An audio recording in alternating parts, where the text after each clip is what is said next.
Loved and never kissed goodbye. Leroy. In my 7th grade at Omar, West Virginia Junior High, I fell in love with 2 guys.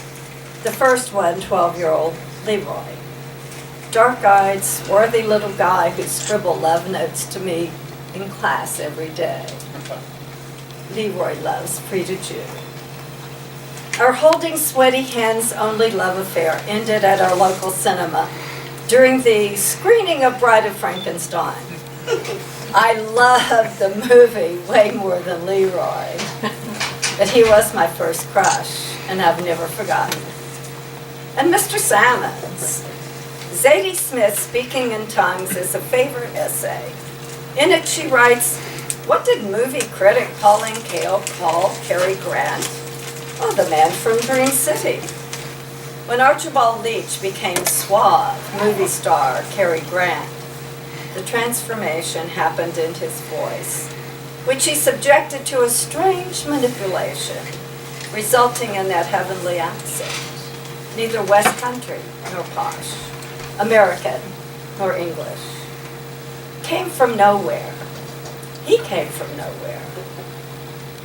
I can totally relate, since I've been born in rural southern West Virginia, where there is a mountain dialect known as the folk speech of Appalachia, a sort of Scottish-flavored, bastardized Elizabethan English associated with the words redneck and hillbilly and West by God, Virginia. I inherited it, and I became obsessed with trying to get rid of it. When I met my literature teacher, 6 feet tall with broad shoulders, movie star handsome Mr. Salmons, I was dazzled.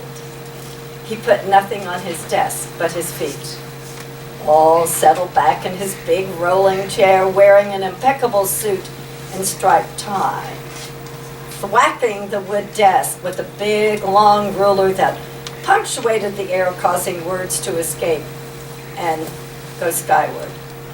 Always scoping the classroom to identify someone who liked to read out loud. On that day, he didn't have to scope very long because my hand flew up. And when I stood up and read from Edgar Allan Poe's Tamerlane and other poems, Mr. Salmons called the class to attention and proclaimed that I was the best 7th grader he had ever heard. Thwack! The best at enunciating. Thwack! The best at pronouncing words correctly. Thwack! The best at saying them without a local dialect. Thwack! Oh my God. Thrilled beyond words, I fell in love with Mr. Salmons and fantasized about kissing him on the lips long after he moved to Chicago's school system. Johnny. 19-year-old red-haired Johnny was the oldest of 4 boys in a remarkably talented family. All of them, including their mother, were natural musicians. I had just turned 14 when we met at a local diner and sat in a red leatherette booth and listened to country music. We both liked country musicians named Hank. Hank Williams, Hank Thompson, Hank Snow, Hank Cochran. And he would feed coins into the little record machine hanging over the end of the table and serenade me, along with one of the Hanks on his guitar. Johnny was so grown up. The only boy I knew who owned a car. One day he asked if he could give me a ride home in his spacious old Buick. He parked in my driveway and gave me my very first kiss. I was stunned with the wonder of it all. Nothing would ever be the same again. I craved his kisses like an addict. But they stopped one day when he joined the Navy and the Korean War.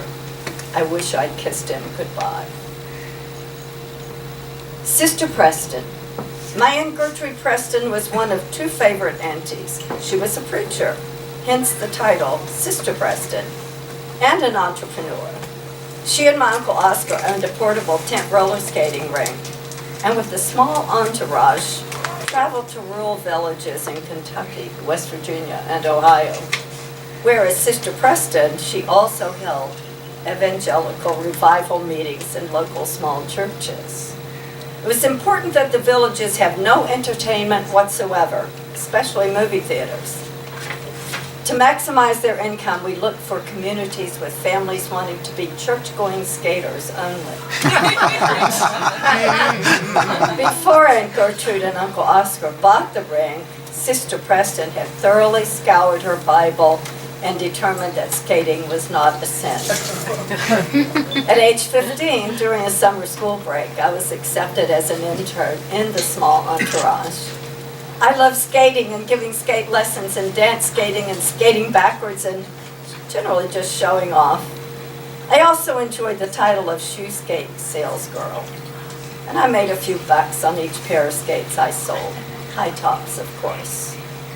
But most of all, I loved hearing Sister Preston's hellfire and brimstone sermons.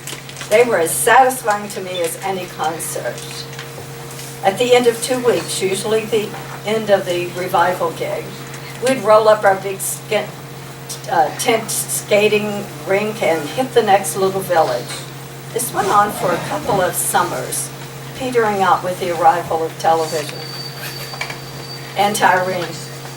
I've never met another woman who compared to my Aunt Irene. Mad about her. I tried to emulate her when I grew up. She was a feminist without ever knowing what it meant. A school bus driver for 37 years. An entrepreneur who bought shabby little houses, spruced them up a bit and flipped them, as they said. During World War II and a dozen years afterwards, she owned a one-pump gas station, Esso I think it was called, that also stocked groceries and cigarettes. In 1946, as I dusted her little fruit stand, I noticed Aunt Irene still handing out government ration stamps to friends and neighbors, empowering them to buy her gasoline. It occurred to me that she may have run a little black market business, although I didn't know what that was at the time. For certain, she also owned a fraction of an acre of a coal mine and managed to find guys to fill up her dump truck with illicit coal and sell it at bargain rates a couple of times a month. By then I recognized that my own family was poor. There's no other word for it. Not quite dirt poor, but genuinely poor nevertheless. When we needed a little extra financial help, I walked a few hundred yards up the dirt road to visit the most reliable bank I knew, the home of my mother's sister I knew as Aunt Irene, who believed children should have paid jobs as early as possible. As soon as I got through the door, she asked, "Frieda, June, would you help me out a little?" "Sure, Aunt Irene, what do you want me to do?" "Well, why don't you get that can of brown paint over there in the corner and paint the floor around my linoleum rug? It really makes that rug stand out. Sort of like a frame, don't you think?" Of course, I said, as I dipped the paintbrush in the can of brown paint, and while she dozed off in her big burgundy reclining easy chair, I painted all around the colorful floor covering that had various lumps of something poking up, about the size of my small fist. When she woke up, Aunt Irene said, "Oh, Frieda June, you're the best painter in the family. Now put your little hand under that linoleum rug and get you some money."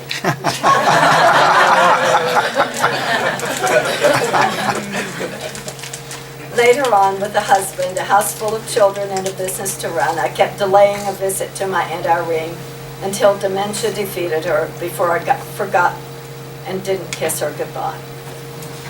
Thank you.